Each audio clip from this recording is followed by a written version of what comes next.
शेतकऱ्यांच्या दुसऱ्या स्वातंत्र्याच्या लढाईचं रणशिंग आपण सिंदखेड राजा लखुजीराजे जाधवांच्या राजवाड्यासमोरून या ठिकाणी फुंकलं आहे असं मी या ठिकाणी जाहीर करतो।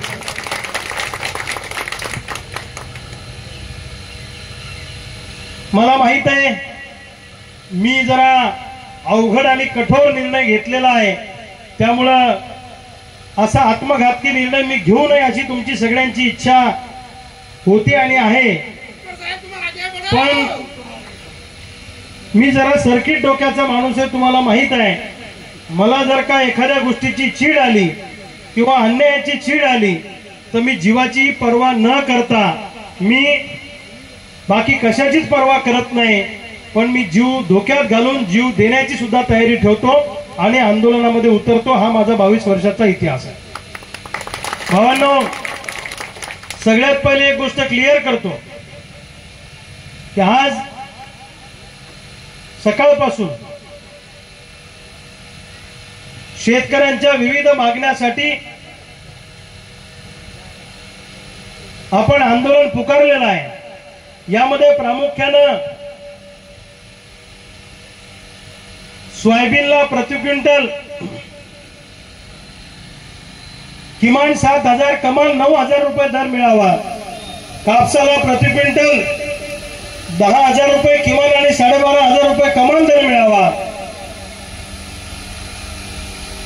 आणि जो पीक विमा जानेवारी फेब्रुवारी पर्यंत मिळाला पाहिजे होता तो 100% पीक विमा पात्र आणि अपात्र शेतकऱ्यांना पूर्ण मिळावा, ही सुद्धा आपली मागणी आहे। आणि ज्या अतिवृष्टीमुळे आपलं नुकसान झालं त्या नुकसानीपोटी 100% नुकसान भरपाई मिळावी। दुसऱ्या बाजूला येलो मोझॅकमुळे जे गेल्या वर्षी नुकसान झालं त्याची सुद्धा नुकसान भरपाई मिळावी। आणि जसं अंबानी अदानीचं कर्ज तुम्ही माफ करता उद्योग तोट्यात गेला, म्हणून मला माहिती आहे पाऊस आला तरी एकही मावळा इथनं हलणार नाही, कारण आपण लढणारे मावळे आहोत, बरोबर ना। जर मी अन्नाचा त्याग करू शकतो तर तुम्ही डोक्यावर पाऊस झेलू शकता ना, झेलू शकता की नाही? भर पावसात सुद्धा या लढाईतला एकही मावळा हलणार नाही याच्यावर मला ठाम विश्वास आहे।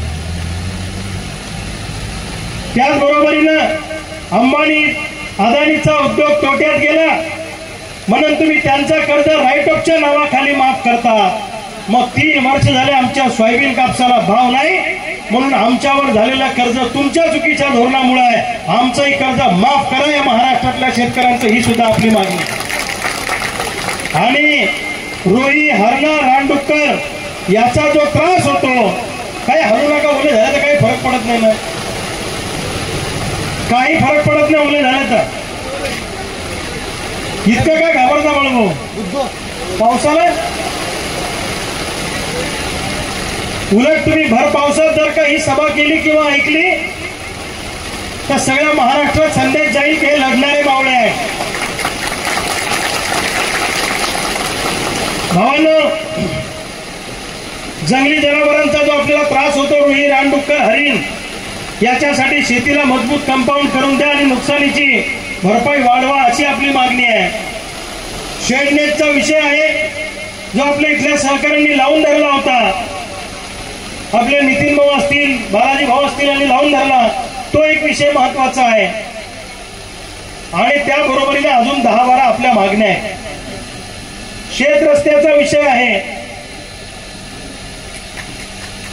आणि असे अनेक मुद्दे त्यामध्ये आपण बारीक सारीक घेतलेले आहेत। जसं की रेग्युलर कर्ज भरणाऱ्यांचा अनुदान अजून बाकी आहे, 50,000 रुपये यायचं, तो एक मुद्दा आहे। गेल्या वर्षीचे विम्याचे पैसे काही लोकांचे अजून बाकी आहेत, तो एक मुद्दा आहे। असे अनेक मुद्दे घेऊन हे आपण आंदोलन सुरू करतो आहे।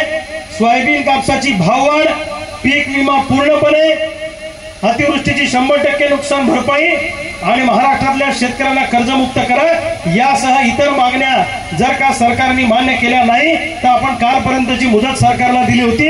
मी सरकारला सांगू इच्छितो, आज सकाळपासून मी अन्नत्याग आंदोलन सुरू केलेलं आहे। जोपर्यंत मागण्या मान्य होणार नाही तोपर्यंत मी अन्नाचा एक कणही खाणार नाही. महात्मा गांधींनी जे हत्यार आंदोलनाचं आपल्याला दिलं तो सत्याचा आग्रह धरण्यासाठी आम्ही अहिंसेच्या मार्गाने या ठिकाणी बेमुदत अन्नत्याग आंदोलन पुकारलेलं आहे.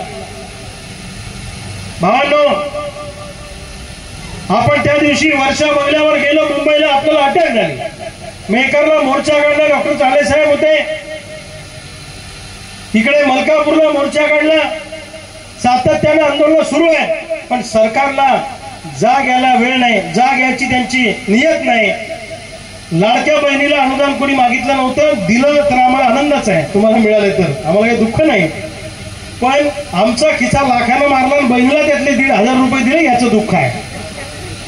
म्हणजे द्यायची तर जरा ओवाळणी जरा मोठी टाकायची होती. म्हणजे आमचा खिसा मारायचा नव्हता सोयाबीन कापसात.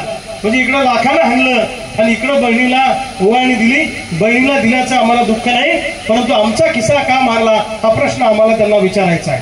भावांनो, मध्य प्रदेशमध्ये सोयाबीनचं आंदोलन जोरात पेटलेलं आहे. सोशल मीडियावर सोयाबीनचं आंदोलन जोरात सुरू आहे आणि तिथल्या शेतकरी नेत्यांशी माझं बोलणं झालेलं आहे. 2-3 दिवसामध्ये मध्य प्रदेशचे सोयाबीनसाठी लढणारे सगळे नेते इथं राजवाड्यावर येणार आहेत आणि आपल्या आंदोलनाला पाठिंबा देणार. आज माझं मध्य प्रदेशच्या शेतकरी नेत्यांचा मला फोन आला आणि त्यांनी सांगितलं, रविकांत भैया आप एमपी और महाराष्ट्र में नहीं तो ये आंदोलन 8 तारीख से राजस्थान में भी चालू होने वाला है.